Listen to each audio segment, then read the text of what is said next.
안녕하세요, 김쌤입니다. 이번 시간에는 2025년 9월의 시험본 인사 1급 문제 보도록 하겠습니다.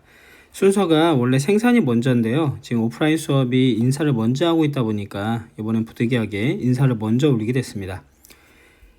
자, 다음 주에는 생산 바로 올라갑니다. 1번부터 보겠습니다. RPA 활용 사례를 근거로 했을 때 현재 진행 중인 자동화 범위 앞에 계획된 기술 적용은 RPA 단계 중에 어디에 해당됩니까? 라고 되어 있는데, 여러분들 ERP 추가된 부분에 보시면 1단계는 기초 프로세스 자동화 단계, 2단계는 데이터 기반의 머신러닝 활용 단계, 3단계는 인지 자동화 단계라고 되어 있습니다. 이 내용을 보시면 현재 생산 솔루션은 매월 인사부서에서 반복적으로 수행하던 정리를 어떻게 한다는 얘기예요? 이를 줄이기 위해서 RPA를 도입하기로 했다라는 건데, 즉 여기가 기초 프로세스 자동화 단계입니다. 자, 현재는 기초 프로세스 자동화 단계, 그 다음에는 당연히 향후에는 OCR 기술을 접목하여 스캔 증빙된 자료에서 데이터를 추가하거나 추출하거나 설문문항, 서술형 답변 등을 구현하고자 한다라고 되어 있습니다. 이게 2단계가 머신러닝 활용 단계인데요. 데이터 기반의 머신러닝 활용 단계인데 여기서 데이터 추출이라는 단어가 나옵니다. 그래서 이렇게 보시면 되고요. 그 다음에 RPA 프로세스를 학습하면서 자동화하는 단계이며 그 더 복잡한 의사결정을 하는 단계입니다 라고 나와 있는데, 지금 밑에 보시면 직원의 설문, 서술, 답변을 분석하여 자동 분석해서 구현하고자 한대요. 그럼 마지막 3단계가 되겠죠. 인지자동화. 그래서 답은 1번이 되겠다. 기초 프로세스 자동화, 인지자동화까지 바로 이어졌네요. 자, 그 다음에 2번 문제는요. 2번 문제는 여러분들이 보시기에 좀 편할 수도 있습니다. 내용이 바로 그냥 나와버렸어요. 옳지 않은 것 했는데, 공개형 클라우드는 데이터 소유권의 확보와 프라이버시 보장이 필요한 경우 이때는 폐쇄형이 되겠죠. 답은 1번이고요. 나머지 질문 한번 읽어주시는 게 좋겠다라고 말씀을 드립니다. 자, 3번 문제하고 4번 문제, 이 문제는 이전부터 나왔던 문제의 유형들입니다. 자, 점증적으로 그러면 단어 바로 보시면 그저 BPI죠. 바로 보고 넘어가고요. 그 다음에 4번도 ERP 구축 과정에 보시면 갭 분석이라는 것도 시험 문제 정말 많이 나왔었다. 이 갭 분석은 석, 개, 축, 현, 개 단계에서 일어나는데, 이때는 패키지를 도입하면서 기존의 as is 분석을 해서 to be 프로세스를 찾아놨겠죠. 그러면 그 to be 프로세스와 지금 패키지 기능 간의 차이가 생기겠죠. 그걸 우리가 갭이라고 부릅니다. 갭은 문제를 뜻해요. 그래서 답은 4번입니다. 자, 5번 ERP SCM 모듈을 시행함으로써 얻는 장점으로 적절하지 않은 것. 자, 이거 맨날 나왔던 문제죠. 4번은 CRM에 대한 설명입니다 라고 말씀을 드렸습니다. 고객 관계관리에 대한 내용이지 SCM 내용이 아니다. 답은 4번. 자, 그 다음에 6번 문제 바로 보겠습니다. 주식회사 생산성의 인사관리 활동과 관련된 의사결정 질문이다. 해당 인사관리 영역으로 가장 적절한 것은 종업원의 성과 창출 의지 및 능력을 계속 유지하도록 관리하는 과정이다. 과정은 무엇입니까? 종업원마다 매우 다양한 욕구를 가지고 있는데 기업이 조직 욕구를 다양한 욕구를 어떻게 충족시켜 만족을 이끌어낼 수 있는가? 항상 더 높은 수준의 근로 조건을 요구하는 노조에 대한 대책은 무엇입니까? 라는 건데, 지금 보니까 얘는 어떻게 보면 인력 유지 활동하고 좀 더 가까울 것 같아요. 왜냐면 지금 보시면은 종업원의 성과 창출 능력 및 그저 의지 및 능력을 계속 유지하도록 하는 거니까요. 그래서 유지다, 유지. 자, 교과서 보시면 다 나오는 내용들이라서 여러분들이 체크하시면서 봐주시면 좋을 것 같습니다. 7번 문제입니다. 생산 컨설팅이 신규 직무를 관리하기 위하여 수행 활동을 한 내용이라고 합니다. 일반적으로 직무 절차 순서를 고르세요. 유사 직무와 비교하여 상대적 가치를 평가하고 임금 수준을 산정하였다. 자, 여러분들 헷갈릴까봐 이거 나왔어요. 그죠? 이거 더 읽을 필요도 없는 거야. 그러면 제일 먼저 뭐부터 해야 돼? 그쵸? 직무를 분석해야 되겠죠. 그죠? 직무를 분석해야 돼요. 직무 분석 결과로 뭐가 나오고요? 직무 기술서와 직무 명세서가 나온다 했죠. 그럼 이걸 근거로 해서 뭔다? 그죠? 직무 평가를 하게 되는 겁니다. 그래서 이거는 여러분들 그 교과서 보시면 애초에 나와 있는 내용이에요. 그래서 아마 제가 여러분들한테 밑줄 긋고 별표 쳐라라고 얘기까지 해놨었는데 오프라인에서는요. 온라인에서는 체크 안 하신 분들은 요약지 보시면서 체크 꼭 해주시면 되겠습니다. 다시 한번 볼까요? 직무 분석, 기술서 명세서 작성하고 그 다음 평가하고 마지막에 직무 설계까지 이어지는 단계가 있다. 이렇게 해서 답은 2번이 됩니다. 자, 그 다음에 보기에서 해당하는 직무평가 방법을 고르세요 라고 되어 있습니다. 자, 기억은 직무평가자가 평가하라는 직무의 기술서 및 직무 명세서를 가지고 이들의 직무를 상대적 가치에 해당하는 직무표에 대해서 목표 달성의 중요도, 수행상의 난이도, 작업 환경 등을 포괄적으로 고려하여 그 서열을 매기는 것. 답 나왔죠? 서열을 매기는 거는 뭡니까? 서열법이죠. 서열법입니다. 답은 우선은 1번 아니면 2번이 되겠네요. 자, 니은은 여러 직무들을 전체로 비교하지 않고 직무가 가지고 있는 요소별로, 그럼 요소 비교법이죠. 직무를 세분화된 기술 책임 노력, 근무 환경 등을 비교해서 서열하는 방법이라고 부릅니다. 답은? 그렇죠. 그럼 1번이네요. 여러분들한테 제가 서열법도, 교대 서열법도 있고 쌍대 비교법도 있고요. 그 다음에 분류법도 있죠. 얘가 비계량적인 방법이고요. 계량적 방법에는 점수법과 요소비교법이 있어요. 그래서 이것도 시험 문제 정말 많이 나오고 그 직무평가 요소도 시험 문제 많이 나오니까 꼭 체크를 하면서 봐주시라 라고 말씀을 드렸습니다. 자, 명목 집단의 절차로 옳은 것. 명목 집단법이라는 것은 참가자들이 독자적인 아이디어를 작성하고 이를 공유하고 토론을 거쳐서 투표로 의사결정을 해가지고 수요를 예측하는 것이 되겠습니다. 자, 그러면 제가 말씀드린 거 다 나왔죠? 아이디어를 우선 내고 공유하고 토론하고 의사결정한다. 이를 통해서 수요 예측한다. 답은 2번입니다. 자, 그 다음에 10번입니다. 인적자원 모집 방법 중에 내부 모집에 대한 방법입니다. 자, 이것도 시험 문제 많이 나왔던 것 같아요. 내부 모집과 외부 모집에 대해서. 그러면 광고와 인터넷은 외부 모집이고요. 채용과 박람회도 외부 모집이고요. 교육 추천도 인턴십 제도도 외부죠. 사내 공개 모집과 기능 목록 작성이 내부가 되겠습니다. 답은 4번. 11번. 주식회사 생산성이 면접 방법과 관련된 회의 내용입니다. 보기에서 설명하는 생산성의 면접 방법은 무엇입니까? 김대리, 이 면접 방법은 다수의 면접자가 한 명의 피면접자를 평가하는 형태로 진행됩니다. 여기까지만 읽으셨어도 공부를 좀 하신 분들은 이미 나왔어요. 그죠? 자, 그 다음에 한 명에 대해 여러 사람이 동시에 관찰하니까 신뢰도가 높다. 그러니까 한 사람을 깊게 파는 거죠. 다수의 면접자 앞에서 피면접자가 심리적으로 위축될 수 있어서 신뢰도가 저하될 수도 있다. 당연한 얘기입니다. 자, 그 다음에 이 방법은 집단 면접보다 시간이 소요된다. 저도 예전에 롯데그룹에 들어갔을 때 면접을 본 적이 있었는데 그 심층 면접을 봤었어요. 저 혼자만 면접을 봤었거든요. 근데 한 2시간 동안 보더라고요. 거의 한 2시간 동안 봤던 것 같아요.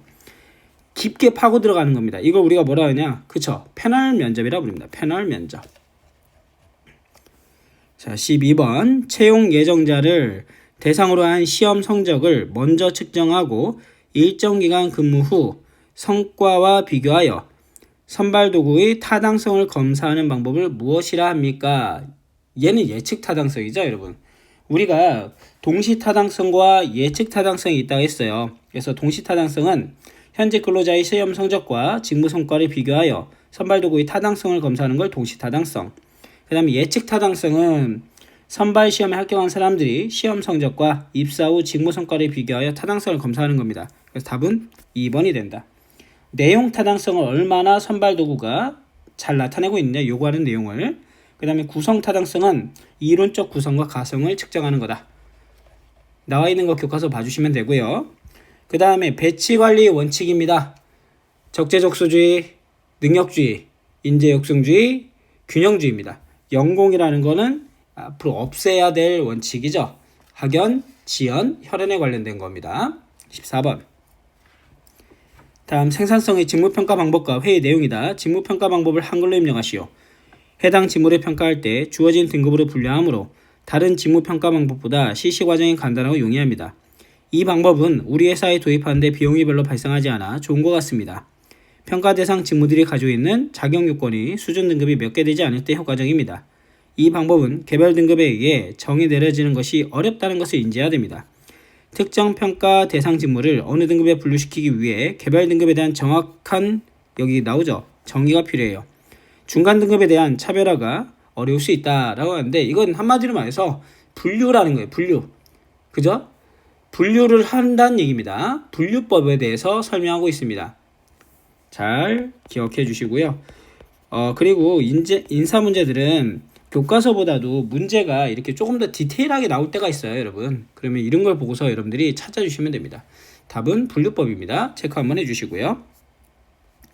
15번 상대평가 방식이 인사국가 방식으로 적절하지 않은 것 됐습니다. 피평가자들이 평가 수용성이 높아진다. 죄송합니다. 자, 상대평가는요, 평가 기준이 명확하지 않기 때문에 피평가자에게 평가 결과를 납득시키는 게 어렵습니다. 그래서 1번이 잘못됐다. 피평가자들에게 평가 수용성이 어렵기 때문에 요즘은 상대평가를 하면 평가 결과를 오픈하죠. 오픈해서 투명성을 높이려고 하고 있다. 답은 1번. 자, 16번 인사평가 기법은 무엇입니까? 피평가자의 능력, 개인적 특성 및 성과를 평가하기 위하여 평가 요소들을 제시하고 이에 대해 단계별 차등을 두어 평가하는 기법.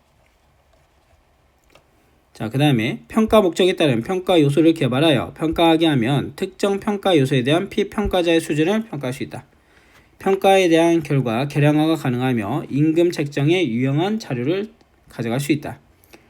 자, 그 다음에 평가자가 의도적으로 특정 피평가자를 높게 평가할 수 있다는 문제가 있다라고 되어 있습니다. 자, 우리가 평정청토법이라고 있는데 교과서 보시면 숙련, 노력, 근무 성적 등에 필요한 분석적 평가 요소를 선정하고 해당 근로자가 어느 정도의 능력을 발휘하는지 점수로 수령한 척도를 얘기한다라고 되어 있습니다. 그래서 답은 1번이 되는 거예요. 서술식 고가법은 말 그대로 서술하는 거고요. 주로 상사와 부하 사이에 사용되는 고가 방법이라고 얘기합니다. 그래서 개인 성과를 갖다가 서술식으로 기록하는 거다. 강점과 약점 이런 식으로.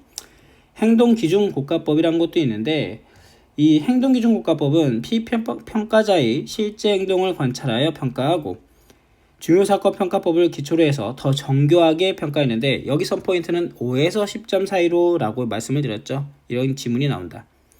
그 다음에 강제선택법은 근로자의 행동이나 능력을 서술문 2개로 나눠서 적합하지 않으면 서술문 2개로 이렇게 탁탁 끊어가는 겁니다. 내용 한번 봐주시고요. 17번 문제입니다.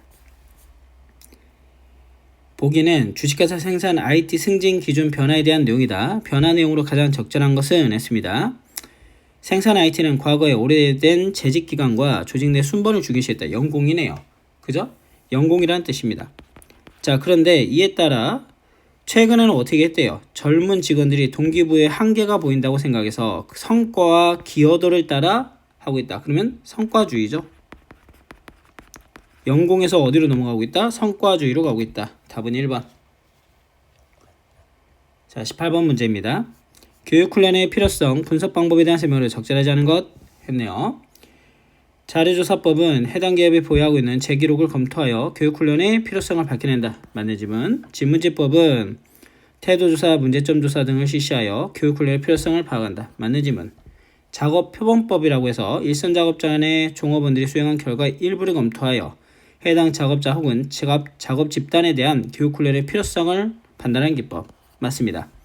전문가 자문법은 교육훈련에 풍부한 경험을 가진 외부 전문가가 12명에서 16명으로 구성된 집단이 1년의 과정을 거치면서 교육훈련의 필요성을 파악하는 기법이다 라고 되어 있는데 전문가 자문법은요 기업의 내부 및 외부에서 교육훈련 전문가에게 해당 기업의 교육훈련의 필요성을 파악하도록 하는 방법입니다. 그래서 설명이 잘못됐다. 답은 4번이다. 자, 그 다음에 19번입니다. 19번은 여러분들 별표 치고 홀의 경영모형 단계는 계속 나온다고 말씀을 드렸어요. 그래서 우리가 여러 개가 있는데 홀의 경영모형 단계에서는 그 1단계부터 4단계로 구분이 돼 있죠. 그죠? 그래서 각 단계마다 지금 우리가 본 것처럼 탐색 단계, 확립 단계, 유지 단계, 쇠퇴 단계가 있고요. 각각 1단계, 2단계, 3단계, 4단계로 표현하기도 합니다. 그래서 1단계는 정체성, 2단계는 친교성, 3단계는 생사성, 4단계는 뭐예요? 통합성이죠. 그래서 쇠퇴의 경영 요건은 무엇입니까? 라고 되어 있는데 쇠퇴가 4단계예요. 탐색, 확립, 유지, 쇠퇴입니다. 쇠퇴는 통합성에 대한 내용입니다. 이거는 암기해 주시면 돼요. 그냥 단순 암기 문제라서 숙지를 해주시면 좋을 것 같습니다. 20번 인사고과에 나오는 오류로 한글로 입력하세요. 평가자가 평소 노동조합을 생산성 발전의 조직으로 보지 않고 투쟁적이고 해만 끼치는 조직으로 보고 관점에서 매우 노조의 적극적인 사람의 능력을 낮게 평가했다는 얘기죠. 평가자가 특정 종교에 좋지 않은 감정, 즉 무슨 얘기예요? 즉 평가자가 특정 집단이나 개인의 자신의 선입견을 갖다가 집어넣었다는 얘기입니다. 자, 그 얘기는 뭡니까? 그죠? 상동적 오류죠. 상동적 오류 별표 치고 암기해 주시면 되겠습니다. 21번 임금관리 차원에서 보기는 무엇을 실현하기 위한 것입니까? 임금 수준의 형평성은 경쟁사나 동종업계 임금 수준을 비교했을 때 공정하다고 판단하자는 정도, 동종기업이 직급 간의 또는 직종 간의 임금 차이를 공정하다고 판단하는 정도예요. 지금 여기서 중요한 건 뭡니까? 공정하다고 판단하는 정도라는 얘기죠. 자, 이렇게 설명하는 걸 우리는 임금의 공정성이라고 부릅니다. 경쟁사나 동종업계 임금 수준과 비교를 했을 때 공정하다고 판단하는 정도, 이거를 공정성이라고 부른다. 그 설명을 계속하고 있어요. 자, 임금 지급의 원칙이 있죠. 별표입니다. 임금 지급의 원칙 4원칙, 통화지불의 원칙, 직접지불의 원칙, 전액지불의 원칙, 정기불 지급의 원칙입니다. 답은 3번. 이건 암기 내용이에요. 23번. 보기에서 설명하고 있는 임금 형태는 무엇입니까? 보통의 임금 산정 방식과 같이 임금을 결정한 후에 연장, 야간, 휴일 근로가 발생했을 때 각각의 수당을 산정하여 지급하는 것이 아니라 실제 근로시간을 따지지 않고 임금에 재수당을 포함하거나 일정액을 재수당을 정하여 매월 지급하는 제도라고 했는데 이거 지금 이슈가 되고 있는 문제죠. 그래서 안 그래도 나올 것 같다라고 했는데 나왔어요. 실제 근로시간을 따지지 않고 기본 임금에 재수당을 모두 포함하는 겁니다. 그래도 야근을 해도 야근 수당이 안 나오는 거예요. 이걸 우리가 포괄임금제, 포괄임금산정제, 포괄산정임금제라고 부릅니다. 답은 1번. 임금 피크제는 그 정년이 오면, 정년이 지나면 일할 수 있는 나이가 넘어가면 임금을 삭감하겠다는 얘기죠. 일할 기회를 더 주는 대신에. 수능 임률제는 뭡니까 여러분들? 시간에 따라서 외부 환경의 변화에 따라서 임금이 오르고 내리겠다는 겁니다. 표준시간급제는 시간급제에 나오고요. 여러분들 그 성과급제 쪽에 나와 있을 겁니다. 한번 이것도 여러분들이 봐주시면서 내용을 한번 체크를 해주시면 좋을 것 같습니다. 많이 시험 문제 나오는 내용들이에요. 자, 24번 육아휴직의 남녀고용평등법과 관련하여 괄호 안에 들어갈 것을 순서대로 제시한 것은 육아휴직은 쭉 읽어보시면 남녀고용평등법 제19조 2항에서 육아휴직의 기간을 1년 이내로 한다. 다만 일정 요건을 충족하는 근로자의 경우에는 6개월 이내에서 추가로 육아휴직을 할 수 있다. 이건 법이기 때문에 여러분들 나온 김에 숙지 한번 해주시면 좋을 것 같습니다. 25번 근로소득만 있는 경우 연말정산의 절차로 가장 적절한 것은 했어요.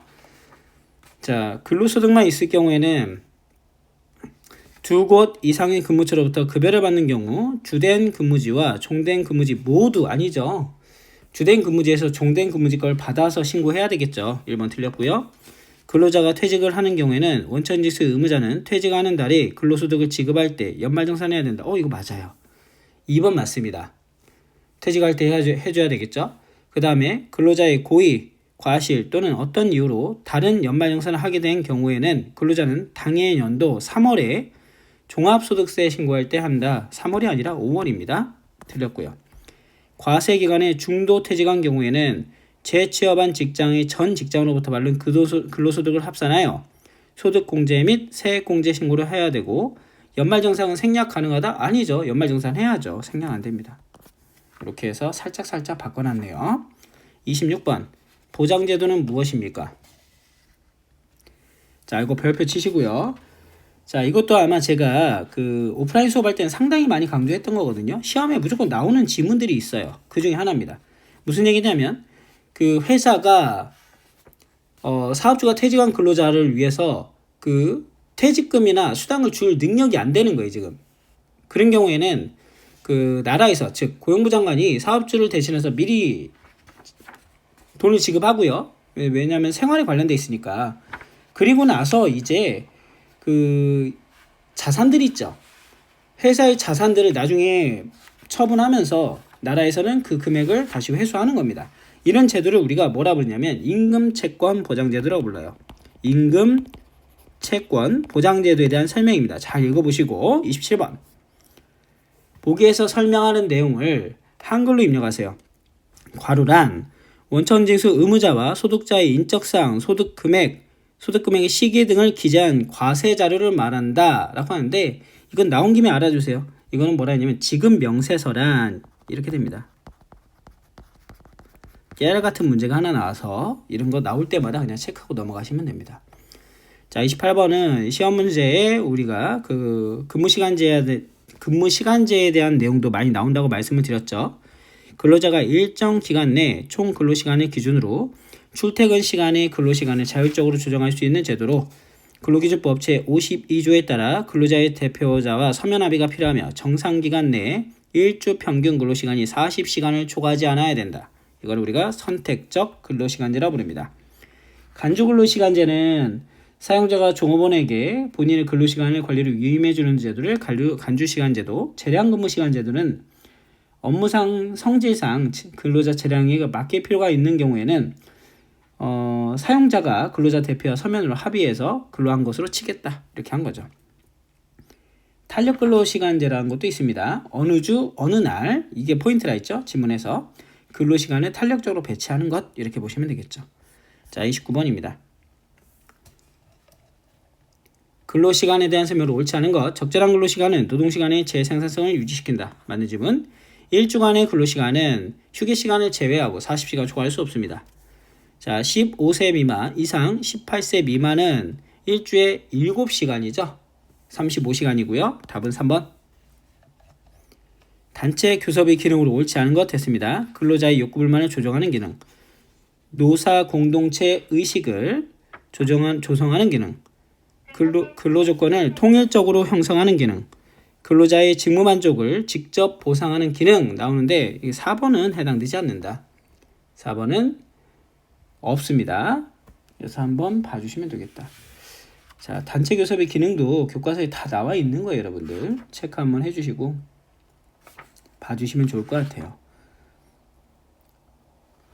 자, 그 다음에 이제 31번 단체 교섭의 당사자란 자기 이름으로 단체 교섭을 행하고 단체 협약을 체결할 수 있는 자를 말하는데 근로자 측의 당사자와 사용자 측의 당사자로 구분된다. 단체 교섭의 당사자에 해당하지 않는 것은? 하고 물어봤습니다. 자, 당연히 우리가 보시면 단체 교섭의 당사자는 지금도 나왔지만 단체 교섭을 실제 시행할 수 있는 법적 자격이 있는 자를 얘기한다 했죠. 교섭의 주체 얘기했습니다. 그래서 법인도 해당될 수 있고요. 그 다음에 사업자도 해당될 수 있고요. 노동조합 대표도 있는데 해고자 단체 대표는 아니다. 자, 그 다음에 32번 문제입니다. 보기의 내용 안에 들어갈 법정수당은 얼마입니까? 라고 했죠. 자, 5인 이상 KPC 산업에서 일하고 있으며 1조 소정 근로시간이 40시간, 통상임금 15,000원. 김생산 씨는 휴일에 근무하여 10시간의 근로를 제공했대요. 그래서 8시간, 지금 보시면은 우선은 회사 근로기준법에 따라 10시간 휴일 근로에 대해서 법정수당을 지급했습니다. 라고 하고 있습니다. 자, 그러면 여기서 말하는 거는 8시간 이내의 휴일 근로에 대해서는 통상임금의 1.5라고 하죠. 우리 1.5를 얘기한 거고요. 토일 근무인 것 같아요, 지금. 그리고 8시간을 초과한 근무에 대해서는 100분의 100을 가산해서 지급한다라고 되어 있습니다. 자, 그러면 8시간 곱하기 15,000원 곱하기 1.5가 되겠고요. 2시간은 그쵸, 200이죠. 200, 15,000원 곱하기 200%, 2배죠. 이렇게 해서 더해주시면 되겠네요. 자, 그러면 24만원이 나온다. 33번 문제입니다. 33번은 의사결정 참여자는 노동조합이 의사결정 결정권을 가지고 있느냐에 따라 뭐와 뭐의 구분으로 나뉜다. 노사협의제와 노사공동결정제도라고 합니다. 그래서 노사협의제, 기억은 노사협의제고요. 왜냐면 여기 정의가 이렇게 나와 있잖아요. 그 다음에 노사공동결정제도입니다. 나온 김에 이거는 그냥 암기해 주시면 돼요. 이런 주관식들 용어의 정의는 무조건 암기를 해 주셔야 됩니다. 그래서 인사가 공부한 만큼 안 나와요. 그리고 제가 지문도 단순 암기로 이어질 수 있는 건 그냥 이거 암기하세요 라고 하고 넘어가고 있잖아요. 그럴 수밖에 없는 겁니다. 여러분들 암기를 꼭 해주시면 되고요. 다음 시간엔 바로 시뮬레이션 풀어보도록 하겠습니다. 수고하셨습니다.